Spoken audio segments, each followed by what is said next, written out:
infrastructure and sustainable urban transportation. Taking a lead in the same direction, the government of Gujarat has ensured ease of doing business. Solar Power Policy 2021 also aims to reduce the power costs of industrial units by around 50% by removing the capacity ceiling for setting up a solar project in the state. The infrastructural work is nearing completion in the activation area at Dholera. The administrative and business center for Dholera, that functions as the nerve center, is already operational with smart amenities and will soon accommodate state-of-the-art command and control center and skill development center. Land parcels with plug-and-play setup are ready for allotment with required availability of construction power and water. With this readiness of creating opportunities for New India, Dholera will soon be a home to a variety of dynamic industries, from sectors like heavy engineering, automobile and auto ancillary, defense and aerospace, electronics, pharmaceuticals and biotechnology, agro and food processing, and information technology services. Adding to the glory of Dholera, the government of Gujarat has recently announced Gujarat Special Education Region to be developed here as a global education hub, welcoming some of the most reputed universities and colleges from across the world.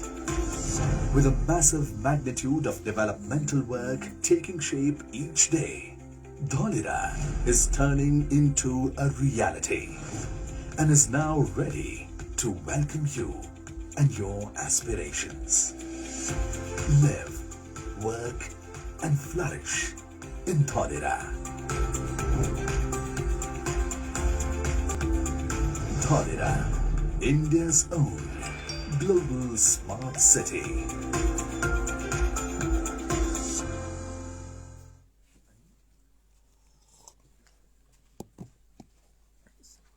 Thank you brother. इतना सारा पानी नहीं चाहिए भाई, बोतल waste हो जाएगी, रह दो। नहीं कर लो, आधा मैं पी लूँगा। आप खोलो पियो। नहीं, आधा पहले आप पियो आराम से। सर चाय ले लो। चाय नहीं पी रहा बेटा मैं। जो मैंने अभी वीडियो प्ले किया था, ये DICDL का ऑफिशियल वीडियो था धोलेरा का। अभी हम धोलेरा पे डिस्कशन करेंगे थोड़ा सा डीपली। दो तीन चीज़ों पे हम बात करेंगे। सबसे पहले हम बात करेंगे कि इतना बड़ा शहर बन क्यों रहा है, तो हम आइडियोलॉजी पे बात करेंगे। दूसरी हम बात करेंगे इसकी प्लानिंग पर, और तीसरी बात हम करेंगे एग्जीक्यूशन पे कि क्या एग्जीक्यूशन हो रहा है, कैसे होगा और इसका फ्यूचर हम किस तरीके से देखते हैं। तो दो तीन चीज़ों पे हम बात करेंगे। सबसे पहले हम बात करेंगे आइडियोलॉजी के ऊपर कि इतने सारे शहर हैं यहाँ पर। रिसेंटली आप जहाँ से आ रहे हैं, अहमदाबाद बहुत डेवलप सिटी है। इसके बाद आप देखेंगे मुंबई है, दिल्ली है, बहुत सारे बड़े अच्छे बसे हुए हैं। उसके बावजूद एक पूरा का पूरा नया शहर बसा रही है, तो गवर्नमेंट उसके पीछे कुछ ना कुछ प्लानिंग होगी। तो ये प्लानिंग 2006 और 2007 से स्टार्ट हुई। गवर्नमेंट ने प्लान किया कि इंडिया के अंदर कुछ इकोनॉमिक सिटी को बसाने की आवश्यकता है। क्यों आवश्यकता है? आप देखेंगे तेजी से इंडिया के अंदर NRI कल्चर बढ़ रहा है। लोग बाहर जा रहे हैं और बाहर जाते वहीं के वो करके रह जाते हैं। लोग कनाडा जा रहे हैं, USA, ऑस्ट्रेलिया, डिफरेंट कंट्रीज में जा रहे हैं। क्या कारण है कि यहाँ पर आपको, आप ऐसा नहीं कह सकते मेरा पड़ोसी जो है दुबई का शेख रह रहा है या कैनेडियंस रह रहे हैं या USA से आया हुआ कोई व्यक्ति रह रहा है, और आप बाहर जाएंगे तो आपको हर जगह इंडियंस मिल जाएंगे। क्या कारण है? बाहर का सबसे पहले हमें इंफ्रास्ट्रक्चर अट्रैक्ट करता है, जिसके आप देखेंगे इंडिया में बहुत कमी है वर्ल्ड क्लास के इंफ्रास्ट्रक्चर की। दूसरा वर्ल्ड क्लास का एनवायरनमेंट, और तीसरा वर्ल्ड क्लास की पॉलिसी। तो गवर्नमेंट ने प्लान किया क्यों ना हम इंडिया में भी इस तरीके की इकोनॉमिक सिटीज को डेवलप करें, बिजनेस हब को डेवलप करें, जहां पर ये तीनों चीजें मिले। तीन चीजें क्या? वर्ल्ड क्लास का इंफ्रास्ट्रक्चर, वर्ल्ड क्लास का एनवायरनमेंट और वर्ल्ड क्लास की पॉलिसीज। और इसको प्लान करने के लिए इन्होंने प्लान किया कि हम इस तरीके का नया शहर बनाएंगे, इस तरीके के नए सिटीज को बसाएंगे जहां पर ये तीनों चीजें उपलब्ध होंगी। अब ये बनाया कहां पर जाए, ये एक बड़ा चैलेंज था। तो सबसे पहले देखा गया उत्तर भारत की ओर, क्योंकि बहुत सारा एरिया है जो वेस्टेज पड़ा हुआ है, लेकिन वो किसके रूप में है? पहाड़ों के रूप में है। यदि आप उन पर सिटी प्लान करते हैं तो जो आपकी इंफ्रास्ट्रक्चर की कॉस्ट है वो बहुत हाई चली जाएगी। देन प्लानिंग किया गया राजस्थान में, क्योंकि बहुत सारा एरिया है जो रेत के रूप में, रेत के ढेर के रूप में पड़ा हुआ है, लेकिन वहां भी कंपैरेटिवली कॉस्ट है ही चली जाएगी। तो तीसरी प्लानिंग की गई गुजरात में, क्योंकि गुजरात में बहुत सारा लैंड बैंक है जो यूजलेस पड़ा हुआ है। आप देख करके आएंगे, दूर दूर तक देखेंगे आप, 20 फीट का आपको कोई पेड़ नहीं दिखाई देगा, समतल जमीन पड़ी हुई है, बंजर पड़ी हुई है जिसमें कुछ भी पैदा नहीं होता।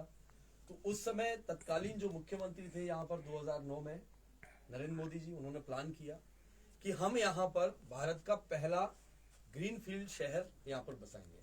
तो ये इंडिया की पहली ग्रीनफील्ड स्मार्ट सिटी बस रही है। इसको नाम दिया धुलेरा SIR। धुलेरा जो है एक गांव है, यहाँ पर आपको एक गांव मिला होगा जिसको आप विजिट करके आए। बहुत पुराना गांव है, लगभग 300-400 साल पुराना इसका इतिहास है। स्वामी नारायण के जो टॉप 6 टेम्पल्स हैं उनमें से एक टेम्पल यहाँ पर भी है। और इस पूरी प्लानिंग में टोटल 22 गांवों को मिला करके इन्होंने SIR बनाया, स्पेशल इन्वेस्टमेंट रीजन, विशेष निवेश क्षेत्र बनाया। और इस पूरे एरिया को इन्होंने क्या घोषित कर दिया कि हम एक ग्रीनफील्ड स्मार्ट सिटी के रूप में इसको डेवलप करेंगे। आप देखेंगे यहाँ पर लिखा हुआ है a new era of globally connected business. Dholera का डेवलपमेंट हो रहा है just like Dubai, just like Singapore. इसको एक पूरा का पूरा बिजनेस हब के रूप में डेवलप किया जा रहा है, जो आने वाले टाइम में जिस तरीके से आज दुबई का इंफ्रास्ट्रक्चर हुआ है विद इन 50 ईयर, ऐसे ही सिंगापुर को आप देखेंगे कि लगभग 50-60 साल में उन्होंने अपने आप को ग्रो किया है और इंटरनेशनल बिजनेस हब के रूप में अपने आप को ग्रो किया है। सेम ऐसे ही आने वाले आप समय में देखेंगे धुलेरा को इसी रूप में देखेंगे। एरा का मतलब युग आप सभी जानते हैं, एक नए युग की शुरुआत हो रही है बिजनेस हब के रूप में। अगर आप एरा को थोड़ा सा गौर करेंगे तो यहाँ आपको शिप भी दिखेगी, मेट्रो भी दिखेगी, आपको प्लेन भी दिखेगा, एक्सप्रेसवे भी दिखेगा। ये सारी चीज दिखाने का मतलब क्या है? आपने अभी वीडियो देखा इससे पहले, गवर्नमेंट यहाँ पर 360 डिग्री से यहाँ इसको कनेक्टिविटी दे रही है। जल, थल और नभ, तीनों प्रकार की यहाँ पर आपको कनेक्टिविटी मिलेगी। आप देखेंगे यहाँ पर मेजर कनेक्टिविटीज की अगर हम बात करें तो हाईवे में दिल्ली मुंबई इंडस्ट्रियल कॉरिडोर बना रही है गवर्नमेंट। लगभग 70% पार्ट इसका कंप्लीट हो चुका है। अभी तक का भारत का सबसे बड़ा और सबसे महंगा रोड प्रोजेक्ट है। 10 लेन एक्सप्रेसवे बन रहा है दिल्ली और मुंबई के बीच में, और ये लगभग 70% कंप्लीट हो चुका है। 2 साल में ये कंप्लीट होने जा रहा है। इसको कनेक्ट किया जा रहा है धुलेरा से। इसके अलावा अहमदाबाद धुलेरा एक्सप्रेसवे, आप जिस रास्ते आए हैं इसके अलावा एक नया रोड और बन रहा है जो पीछे से बन करके आ रहा है। अहमदाबाद धुलेरा एक्सप्रेसवे 6 लेन का ये एक्सप्रेसवे बन रहा है। आपने धुलेरा के बीच में देखा होगा कई जगह अभी रिसेंटली काम स्टार्ट हुआ है रोड का, तो वो उसी का पार्ट है। धुलेरा के बीच में ये 250 मीटर का करीब चौड़ा रोड रहेगा। तो अहमदाबाद धुलेरा एक्सप्रेसवे बन रहा है। साथ ही साथ इन्होंने रेल कनेक्टिविटी में DFC की कनेक्टिविटी दे रहे हैं, डेडिकेटेड फ्रेट कॉरिडोर बना रहे हैं दिल्ली और मुंबई के बीच में। और इसका यहाँ पे आपको रास्ते में एक आपने पटरी क्रॉस की होगी, रिसेंटली अभी वो पटरी बिछी हुई है। तो ये पूरा भीमनाथ जंक्शन तक ऑलरेडी बना चुके हैं। और अभी इन्होंने आगे धुलेरा के बीचों बीच में धुलेरा लॉजिस्टिक पार्क स्टेशन मंजूर कर दिया है, वहां तक उस रेलवे से इसको कनेक्टिविटी दी जा रही है। तो रोड हो गया, रेल हो गया। इसके साथ ही इन्होंने यहाँ पर आप अगर गूगल पे सर्च करेंगे वर्ल्ड फर्स्ट CNG पोर्ट, दुनिया का पहला CNG पोर्ट, तो वो कहाँ बन रहा है? वो धुलेरा की बाउंड्री से ठीक 20 किलोमीटर आगे भावनगर में बन रहा है। इसको गूगल आप कर सकते हैं और उस पर अभी काम चल रहा है। अगर हम बात करें इंटरनेशनल एयरपोर्ट की, तो यहाँ कार्गो और पैसेंजर दोनों के लिए एयरपोर्ट बन रहा है। जोधपुर की कंपनी है जिसको इसका टेंडर मिला हुआ है और काम शुरू हो चुका है। इसके अलावा इन्होंने मेट्रो को मंजूरी दी है। पहले फेज की metro Ahmedabad to Dholera international airport, इसको कनेक्ट किया जा रहा है। दुनिया में पहला ऐसा प्रयोग है जहां लोग नहीं है और इंटरनेशनल एयरपोर्ट बन रहा है। आप देखेंगे इतने सारे वेल डेवलप्ड सिटीज है लेकिन वहां पर इंटरनेशनल एयरपोर्ट नहीं है। मैं ग्वालियर से बिलोंग करता हूँ, राजा रजवाड़ों का शहर है, आज भी राजघराने है, लेकिन इंटरनेशनल एयरपोर्ट नहीं है। धुलेरा में कुछ भी नहीं है, मिट्टी उड़ रही है, लेकिन इंटरनेशनल एयरपोर्ट बन रहा है। तो ये पूरी दुनिया में ऐसा पहला प्रयोग हो रहा है, शहर को बसाने से पहले इंटरनेशनल एयरपोर्ट बनाया जा रहा है। और वो कहाँ हो रहा है? धुलेरा में हो रहा है। कहां पर बन रहा है? तो ये आपको आइडिया ही है कि अहमदाबाद और भावनगर के बीच में समुद्र तट के किनारे इस पूरे के पूरे शहर को बनाया जा रहा है। ये पूरा इसका नक्शा है, मैप है। पहला शहर है जो जोन प्लानिंग के साथ बन रहा है। आपको मल्टीपल इसमें कलर्स दिख रहे होंगे, इन कलर के भी अपने मायने हैं, वो भी मैं आपको बताऊंगा। 920 स्क्वायर किलोमीटर में ये शहर बन रहा है। अगर आप सर्च करेंगे एरिया ऑफ अहमदाबाद, गूगल पे सर्च करिएगा, 4 to 4 424 स्क्वायर किलोमीटर जैसा आपका अहमदाबाद शहर है। आप मुंबई को सर्च करेंगे, 603 स्क्वायर किलोमीटर का मुंबई शहर है।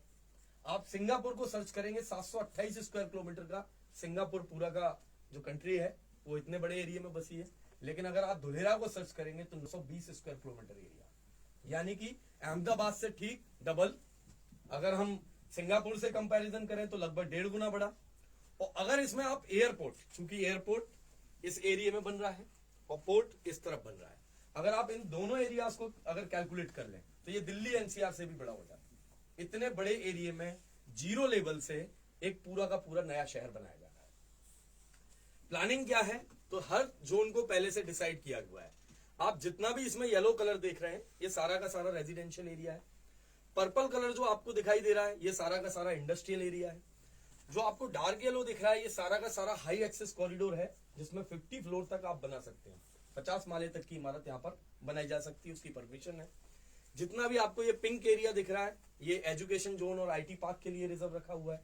जो आप यहाँ पर लाइट ग्रीन एरिया देख रहे हैं, ये आपको जो ग्रीन एरिया दिख रहा है ये सारा का सारा रिक्रिएशन जोन रहेगा, जिसमें फिल्म सिटी, आपका गोल्फ कोर्स, जितने भी स्टेडियम है इंडोर आउटडोर, वो सारी गेमिंग फैसिलिटीज आपको इस एरिया में मिलेंगी।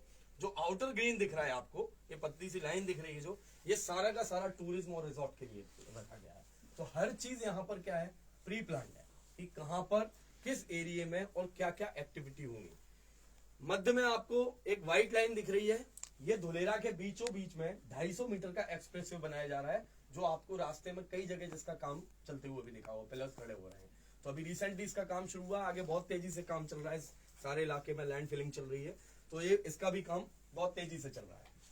लगभग 20 लाख लोगों को यहाँ पर बसाने की गवर्नमेंट की प्लानिंग है आने वाले समय के अंदर। 2009 में ये प्लानिंग शुरू हुई, इसके बाद DSIR एक्ट बनाया गया, यहाँ के लिए अलग से पॉलिसी फॉर्म की गई। उसके बाद 2012 में यूपीए के टाइम में इसे केंद्र सरकार की मंजूरी मिली। 3 साल लगे इसकी डिजाइनिंग बनाने में। हॉलक्रो कंपनी है यूएसए की जिसने इसकी डिजाइनिंग और प्लानिंग तैयार की है। और उसके बाद 2017 में यहाँ पर ग्राउंड पर काम शुरू हुआ। इसके काम में किसी भी प्रकार की रुकावट ना आए, इसके लिए एक एसपीवी का गठन किया गया। आपको जानकारी होगी कि जब भी बहुत बड़े प्रोजेक्ट आते हैं तो वो एसपीवी के तहत एक स्पेशल पर्पस व्हीकल बना करके, और जिसमें स्टेट और सेंट्रल गवर्नमेंट दोनों मिलकर के उस प्रोग्राम को एग्जीक्यूट करती है। तो इसके लिए गवर्नमेंट ने DICDL का गठन किया, और इसमें अगर आप स्टैक देखेंगे तो राज्य सरकार का 51% का और सेंट्रल गवर्नमेंट का जो है लगभग 49% का स्टैक है। राज्य सरकार का काम है लैंड प्रोवाइड कराना, और उस पर डेवलपमेंट के लिए जो फंड प्रोवाइड करेगी वो सेंट्रल गवर्नमेंट। तो सरकारें कोई भी आए या जाएं, क्योंकि कई लोगों को लगता है ये मोदी जी का ड्रीम प्रोजेक्ट है, कल वो नहीं होंगे तो ये आगे रन होगा या नहीं होगा। तो मैं आपको बताना चाहूंगा इसमें किसी भी प्रकार की रुकावट नहीं आएगी। इसके लिए ऐसा प्रोविजन पहले ही किया जा चुका है कि कोई रुकावट ना आए। ठीक है, सेंट्रल गवर्नमेंट का प्रोजेक्ट है भाई साहब ये दोनों का है। अच्छा, दोनों का है। 49% सेंट्रल गवर्नमेंट और 51% स्टेट गवर्नमेंट। ओके। हाँ, इसी के लिए ये एसपीवी बनाया गया है। और DICDL का गठन किया है, Dholera industrial city development limited, जिसका ऑफिस गांधीनगर में है। आज के टाइम में जितनी भी यहाँ पर कंसर्न जो परमिशन होती हैं वो यही अथॉरिटी करके देती है। इसका ऑफिस अभी प्रेजेंट में गांधीनगर में है। डू दैट, सही बात। और इसके जितने भी डायरेक्टर हैं, जितने भी जो जिनको यहाँ पर जो पद मिले हुए हैं DICDL के अंदर, वो ज्यादातर सचिवालय के IAS IPS उस कैटेगरी के ऑफिसर्स हैं, जो गवर्नमेंट की बॉडी है सारी। ठीक है, तो इस तरीके से इसको प्लान किया गया है। धुलेरा का ये पूरा मैप आपको दिख रहा है 920 स्क्वायर किलोमीटर का। ऊपरी हिस्से में आपको इंटरनेशनल एयरपोर्ट का डिमार्केशन दिख रहा है, और आपको रोड से बताया भी होगा कि वहां पर काम चल रहा है, दूर से काम भी चलता हुआ दिखता है।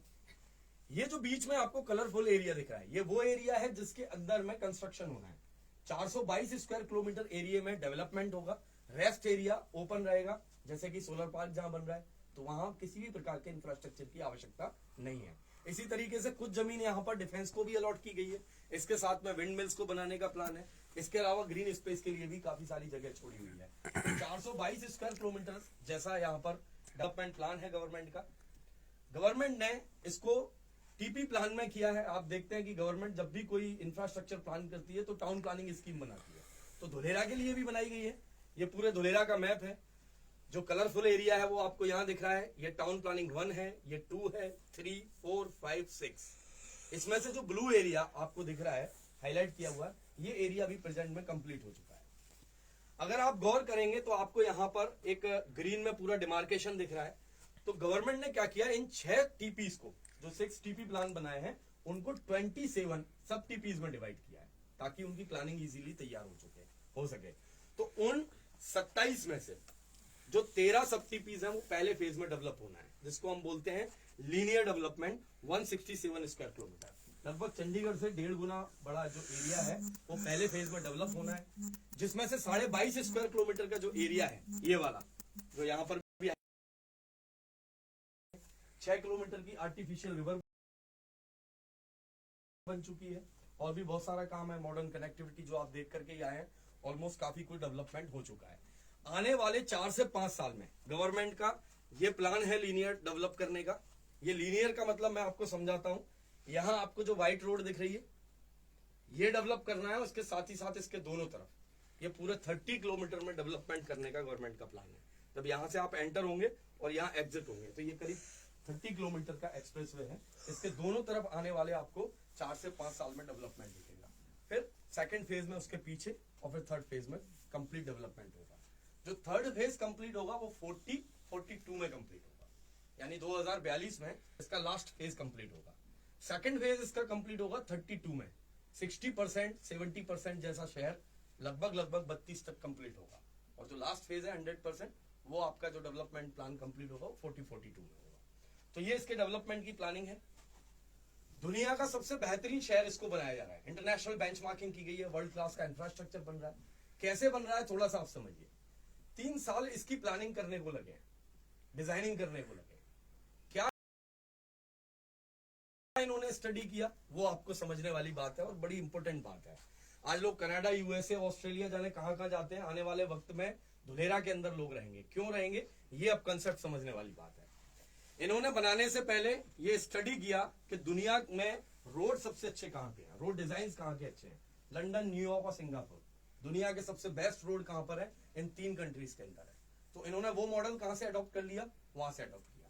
तो आप जो रोड डिजाइन धुलेरा में देख रहे हैं वो कहां से अडॉप्ट किए गए हैं, इन 3 कंट्रियों से। वाटर मैनेजमेंट सिस्टम, आप में से कोई अगर सिंगापुर गया हो तो आपने देखा होगा वहां पर डायरेक्टली वॉशरूम में भी टैप से पानी लेकर टैप वाटर, सही बात है। ठीक है, सेंट्रलाइज प्यूरिफाइड सिस्टम लगे हुए हैं। सेम इन्होंने धुलेरा में आपने देखा होगा, कादीपुर जो करके आपको पड़ता है रास्ते में, वहां पर सेंट्रलाइज वाटर ट्रीटमेंट प्लांट बन रहा है। ऐसे 4 प्लांट बनने हैं, पहला प्लांट अभी बन रहा है। तो धुलेरा में भी आपको वॉशरूम में भी प्यूरिफाइड वाटर मिलेगा, वो प्लानिंग यहाँ पर इन्होंने की है। ऐसे ही इन्होंने स्टॉर्म वाटर का मैनेजमेंट भी किया है, पावर एंड आईसीटी का सिस्टम भी किया है। Singapore, London, Canada and Denmark का मॉडल यहाँ इन्होंने अप्लाई किया हुआ है। आप देखेंगे कि यहाँ बंच पूरा केबल का प्री इंस्टॉल्ड है। आप किसी भी शहर में जाएंगे तो कभी आइडिया खोद रहा है रोड को, कभी वोडा खोद रहा है, कभी बीएसएनएल लाइन डाल रहा है। यहाँ ऐसा नहीं होगा, पहले ही सब कुछ इंस्टॉल कर दिया, आप पेमेंट पे कीजिए, कल से लाइन को यूज कीजिए। मतलब प्लग एंड प्ले इंफ्रास्ट्रक्चर। कभी भी इस पूरे जगह को खोदने की आवश्यकता नहीं पड़ेगी। इस तरीके का इन्होंने सिस्टम बनाया है कि कभी भी आपको रोड खोदने की आवश्यकता ना पड़े। कितना ही मेजर फॉल्ट हो जाए उसको एक सिंगल पॉइंट से एक्सेस किया जा सके, इस तरीके का इन्होंने इंफ्रास्ट्रक्चर बनाया हुआ है।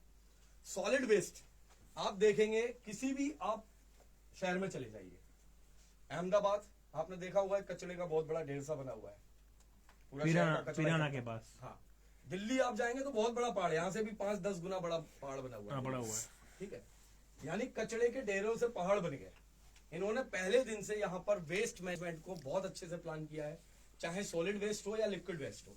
उसके लिए शहर बसाने से पहले आपने अगर गौर किया हो, वहां पर कॉमन ट्रीटमेंट प्लांट बनाया है, सीवेज ट्रीटमेंट प्लांट बनाया है, और बहुत बड़े एरिया में बनाया है। लगभग 500 मीटर जैसा तो फ्रंट है उसका, इतने बड़े एरिया में, और लगभग 90% जैसा काम कंप्लीट हो चुका है, 10% जैसा काम उसका रह रहा है। तो ये सारी की सारी प्लानिंग इन्होंने क्या की है, वर्ल्ड की बेस्ट प्लानिंग की है। अब आप किसी भी जैसे सिंगापुर में जाते हैं तो आपको 1, 2 या 3 यूटिलिटी अच्छी मिल सकती है, लेकिन कंप्लीट यूटिलिटी आपको अच्छी नहीं मिल सकती। लेकिन धुलेरा एकमात्र ऐसी जगह होगी जहां आपको वर्ल्ड की सारी यूटिलिटी दुनिया की बेस्ट मिलेगी। तो आने वाले टाइम में रहने लायक कौन सी बेस्ट जगह होगी, कंपैरेटिवली धुलेरा। तो दुनिया आकर के आने वाले समय में धुलेरा में रहेगी। ये यहाँ का स्ट्रक्चर प्लान दिया है, रोड के नीचे का हर चीज प्री इंस्टॉल्ड है। जैसा मैं आपको बता रहा था, गैस लाइन हो, वाटर लाइन हो, इलेक्ट्रिक लाइन हो, जितनी भी ओएफसी केबल्स हैं, सब कुछ प्री इंस्टॉल्ड है। रोड के नीचे इन्होंने क्या प्लान किया है, सेपरेट एक लाइन डाली है कि रेन वाटर जितना भी है वो 100% रोड के नीचे स्टोर हो जाएगा। अब उसको स्टोर करने का भी क्या प्लान है वही मैं आपको बताऊंगा, क्योंकि उसको रिसाइकल करके लोगों को पानी पीने के लिए उपलब्ध कराया जा सके। तो सपोज आज के टाइम में एक बहुत बड़ा चैलेंज हो रहा है कि ड्राई जोन बढ़ता जा रहा है, कई शहरों में पीने का पानी जमीन में कम होता जा रहा है। हर शहर का ये चैलेंज है। बेंगलुरु जैसा शहर ड्राई जोन हो चुका, पानी नहीं है जमीन के अंदर पीने लायक। तो इन्होंने क्या प्लानिंग की है कि इतना पानी स्टोर हो जाएगा कि 3 साल बारिश ना भी हो गए तो भी वो आपको रिसाइकल करके पानी पिला सके। सपोज बारिश बहुत ज्यादा हो गई तो क्या करेंगे, तो उसके लिए इन्होंने फ्लूड मैनेजमेंट सारा सिस्टम बनाया है। कैसे बनाया है, आर्टिफिशियल रिवर बनाई है ताकि उसको कहां एक्सेस किया जा सके, रिवर के पास। रिवर में किया जा सके। और भी ज्यादा हो जाता है, सपोज बाढ़ जैसी सिचुएशन हो जाए तो उसको आगे वो समुद्र में भी छोड़ सकते हैं, उसके हिसाब से उसको हाइट दी गई है। तो ये पूरी की पूरी जो प्लानिंग है वो बड़ी डीपली स्टडी करके धुलेरा की प्लानिंग को तैयार किया गया है। ये बिल्डिंग है एबीसीडी बिल्डिंग, ये हमारी वो एबीसीडी नहीं जो अब तक हमने पढ़ी है, थोड़ी सी अलग है। एबीसीडी का मतलब है यहाँ administrative business centre for Dholera. Administration के सारे काम इस बिल्डिंग से होंगे और बिजनेस की सारी परमिशंस इसी एक बिल्डिंग से होंगी। पूरे धुलेरा में सिंगल विंडो सिस्टम रहेगा और यही कारण है कि अभी धुलेरा सिर्फ शुरुआत हुआ है। दुनिया के बड़े बड़े कॉर्पोरेट यहाँ पर ऑलरेडी एमओयू साइन कर चुके हैं। इंडिया के जितने भी बड़े जो इंडस्ट्रियल घराने हैं ऑलमोस्ट यहाँ पर गवर्नमेंट के साथ में एमओयू साइन कर चुके हैं। Crime and criminal tracking system को भी इंस्टॉल किया गया है।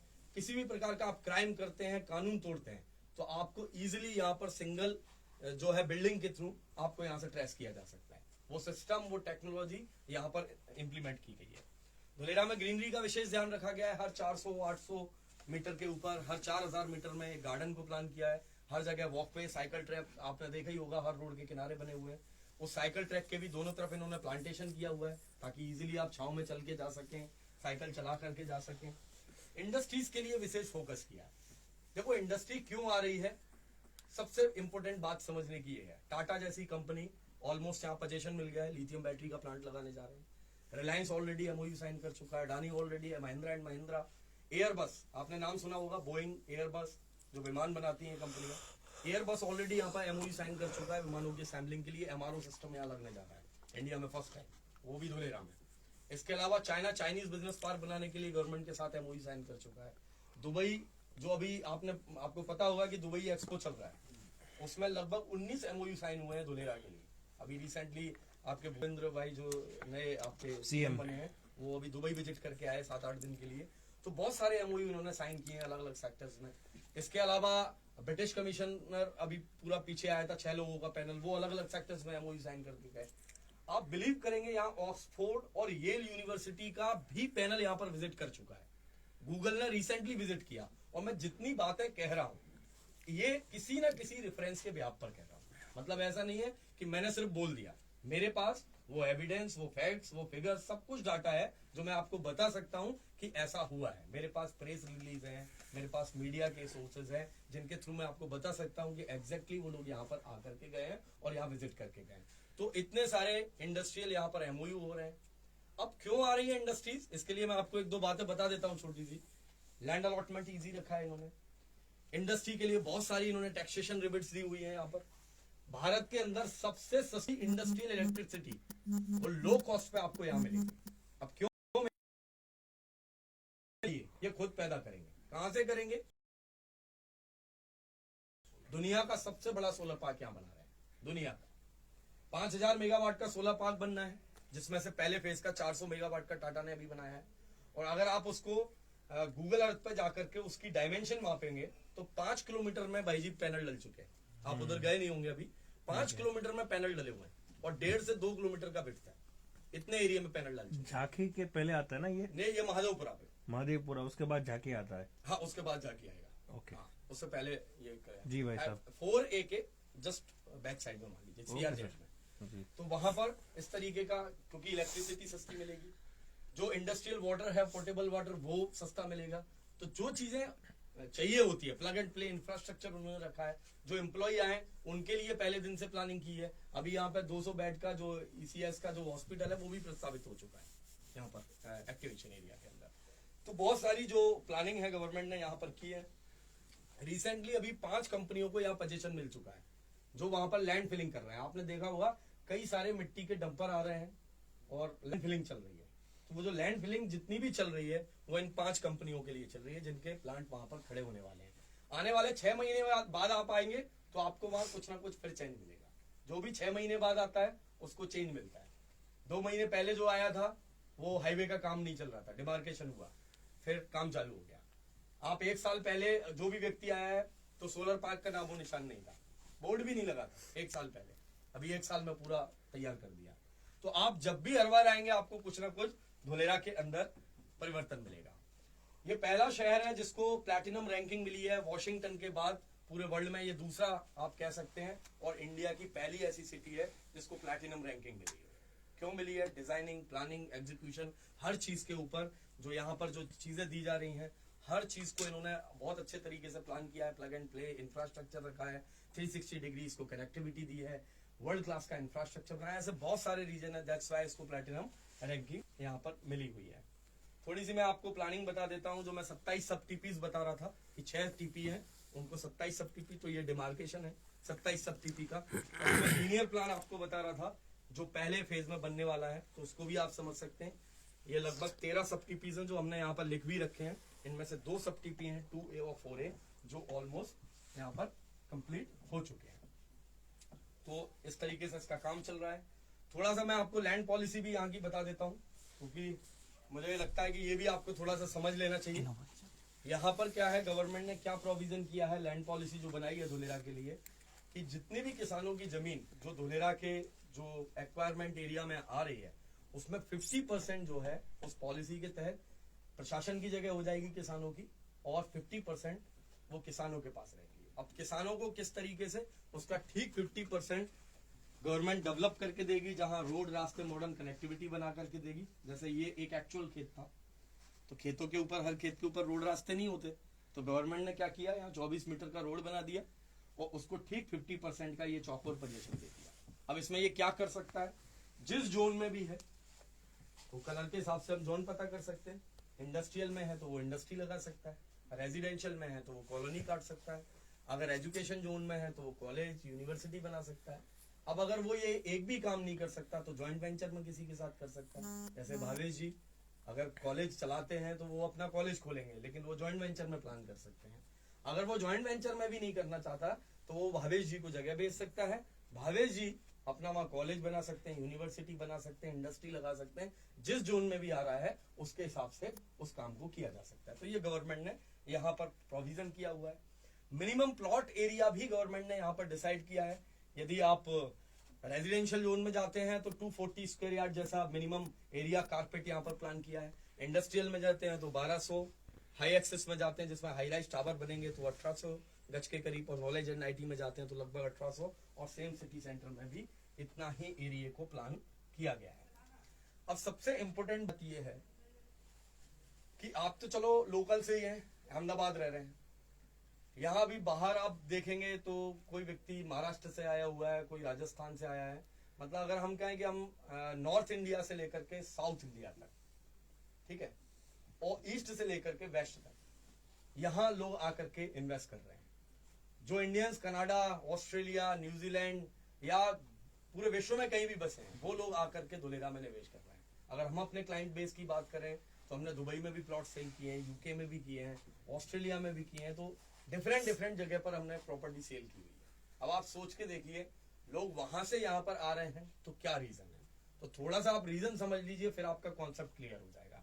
बाकी मैं आपको प्रॉपर्टी डिटेल नहीं बताऊंगा कि कहाँ पर क्या है, वो आप ऑफिस में बैठ के नक्शे पे समझेंगे तो ज्यादा अच्छा रहेगा, ठीक है ना, क्योंकि वो सारा डेटा मेरे पास पेपर नहीं है यहाँ पर। तो मेन चीज क्यों है कि धुलेरा में लोग इतनी जगह से क्यों आ रहे हैं। मतलब एक जम्मू का आदमी आकर के धुलेरा में प्रॉपर्टी ले रहा है, असम में बैठा हुआ बंदा वो धुलेरा में प्रॉपर्टी ले रहा है, हैदराबाद और बेंगलुरु से आकर के बंदा यहाँ पर प्रॉपर्टी ले रहा है। उसका कारण क्या है? कारण एक सिंपल सा है, आज कोई भी व्यक्ति धुलेरा में आता है तो उसको जितना रिटर्न मिल सकता है वो कहीं भी प्रेडिक्टेबल नहीं है। अब वो क्यों नहीं है, उसका एक सिंपल सा रीजन समझ लीजिए आप। कहीं भी इंफ्रास्ट्रक्चर आएगा तो रियल एस्टेट ग्रो करेगा। सिंपल सा लॉजिक समझिए, जो रियल एस्टेट का कारोबार करते हैं वो बहुत अच्छे से इस बात को समझते हैं। जैसे कहीं भी एक रोड निकला, हाईवे निकला भाई जी, तो सारे बिल्डर एक्टिव हो जाते हैं कि यहाँ हाईवे निकलने वाला, एक्सेस टू हाईवे। हाँ, अगर कहीं कोई कलेक्ट्रेट आ रही है, जैसे कलेक्ट्रेट का ऑफिस आ रहा है, बोले वहां कलेक्ट्रेट आने वाली है, न्यू कलेक्ट्रेट, तो वहां पर आसपास प्लॉटिंग शुरू हो जाती है। बोले वो वहां नया हाईकोर्ट बन रहा है तो वहां ऐसे करके प्लॉटिंग शुरू हो जाती है। बोले वहां नया गवर्नमेंट का बहुत बड़ा यूनिवर्सिटी आ रही है, हॉस्पिटल आ रहा है, या कुछ भी आ रहा है, ऐसा करके वहां पर बिल्डर्स एक्टिव हो जाते हैं और रातों रात प्रॉपर्टी के रेट्स बढ़ने लगते हैं। ये कैलकुलेशन होती है, यानी इंफ्रास्ट्रक्चर आएगा, चाहे वो छोटा हो या बड़ा हो, प्रॉपर्टी की कीमत बढ़ेगी। सिंपल सी बात, पूरे वर्ल्ड में ऐसे ही चलता है। अब हम थोड़ा सा इसको दूसरे एंगल से भी देखते हैं। ये तो मैंने आपको बहुत बड़े स्केल पर बताया, मैं छोटे से इंफ्रास्ट्रक्चर की बात करता हूं। इंदौर मध्य प्रदेश में आता है, बड़ा शहर है। इंदौर में उज्जैन रोड पे एक जेल बन रही है, वो भी अधूरी पड़ी है, अभी कंस्ट्रक्शन पूरा नहीं हुआ। अच्छा, तो बोले नई जेल वहां पर आ रही है, और दैट्स वाई वहां पर हजारों एकड़ में प्लॉटिंग होकर के वो एरिया जेल? हाँ जेल, ओके, सेंट्रल जेल आ रही, नई सेंट्रल जेल बन रही है एमपी की। अब आप बताइए, सेंट्रल जेल में ना तो आपको जाने का शौक है ना मुझे जाने का शौक है, लेकिन एक गवर्नमेंट का इंफ्रास्ट्रक्चर आ रहा है, दैट्स वाई वहां पर लोगों ने उसको प्रमोट करके वो आसपास। अब ऐसा भी नहीं है कि जेल से लोग वही फुर्सत होगा भी थोड़ा बाहर टहल के आते हैं, शॉपिंग वॉपिंग करेंगे, तो ऐसा भी नहीं कि उनकी वजह से कोई बहुत बड़ा फर्क आएगा, लेकिन एक इंफ्रा आया, दैट्स वाई वहां के कॉस्ट बढ़ी। अब हम दुलेरा की बात करते हैं। दुनिया का सबसे बड़ा इंफ्रास्ट्रक्चर यहां पर रेडी हो रहा है, पूरी दुनिया में सबसे बड़ा इंफ्रास्ट्रक्चर। आप इसको गूगल करके पूरा इस पर 2-4 दिन मंथन कर सकते हैं। इसके बाद सेकंड नंबर का जो इंफ्रास्ट्रक्चर रेडी हो रहा है वो मिस्र में हो रहा है, लगभग 450-500 स्क्वायर किलोमीटर जैसा शहर, वहां पर भी डेवलप हो रहा है, जस्ट लाइक दुलेरा। लेकिन सबसे बड़ा 920 स्क्वायर किलोमीटर का एरिया अगर पूरे विश्व में कहीं डेवलप हो रहा है तो दैट इज दुलेरा। इसके साथ में 6 major connectivity, DMIC, DFC, ADE, Ahmedabad Dholera expressway, world का पहला CNG port, international airport, metro, ये सारी की सारी चीजें यहाँ पर बन रही है। और आने वाले 2 से 3 साल के अंदर ये सारी की सारी ऑपरेशन, मतलब 2-3 साल के अंदर ये सारी कनेक्टिविटी की डेडलाइन है कंप्लीट करने की। तो 3 साल में जब ये इंफ्रास्ट्रक्चर रेडी हो जाएगा, जो 6 मेजर कनेक्टिविटी रेडी हो जाएंगी, तो यहाँ दुनिया के सबसे बड़ी रियल एस्टेट में ग्रोथ आएगी। इसके बाद 22.5 स्क्वायर किलोमीटर का एरिया भी कंप्लीट हुआ है, जिस दिन ये 167 स्क्वायर किलोमीटर का एरिया डेवलप हो जाएगा। अभी डेवलपमेंट कहाँ चल रहा है? जमीन के नीचे, और जिस दिन ये बिल्डिंग जमीन से ऊपर निकलना शुरू हो जाएंगे, उस दिन वहां पर क्या माहौल होगा, ये प्रेडिक्शन आप लगा सकते हैं कि ये 50 गुना भी जा सकता है, 100 गुना भी जा सकता है, क्योंकि रियल एस्टेट मार्केट है जस्ट बिगिनिंग में है। तो इंफ्रास्ट्रक्चर बहुत बड़ा आ रहा है, दैट्स वाई यहाँ पर मल्टीपल ग्रोथ आ सकती है, और दुनिया का सबसे बड़ा इंफ्रास्ट्रक्चर आ रहा है। इस सिंपल से लॉजिक को आप समझिए। और मैं जो बात कह रहा हूं, आप दुनिया की चाहे B कैटेगरी की सिटी हो या A कैटेगरी की सिटी हो या C कैटेगरी की सिटी हो, सब पर यही फॉर्मूला इंप्लीमेंट होता है। आप इसको स्टडी करके देखिए तो आपको कॉन्सेप्ट और भी ज्यादा क्लियर हो जाएगा। आप अपने जैसे